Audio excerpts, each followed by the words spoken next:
namimiss ko na kasi yung luto ng bistik na bangus mga my love. So, ayan, luluto tayo ngayon. Nailuto na natin yung ating bangus na half cook. Ngayon ay proceed na tayo doon sa ating gagawin.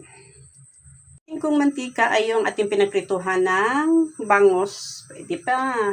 Isang gamit lang naman to. Sayang naman kung itatapon, diba? Proceed na tayo.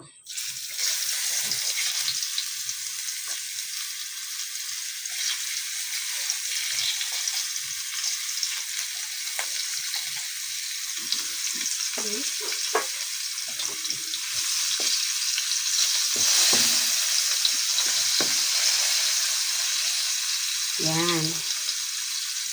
Then,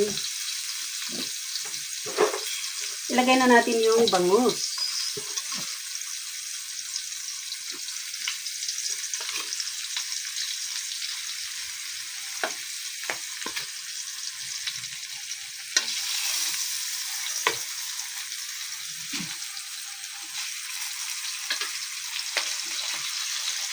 Hanggang hapunan na namin ito.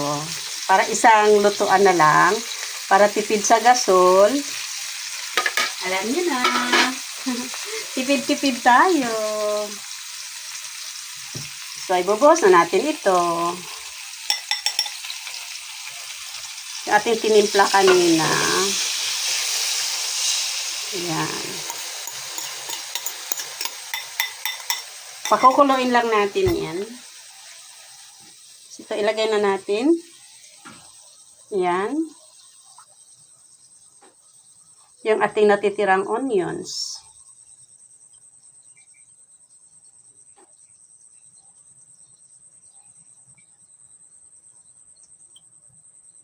Tapan muna natin to. Rin naman natin para manunuot yung ating tinimpla, yung lasa ng ating tinimpla kanina. So, babaliktarin muna natin. Okay. Then, pakukuluin. Yan. Sarap na.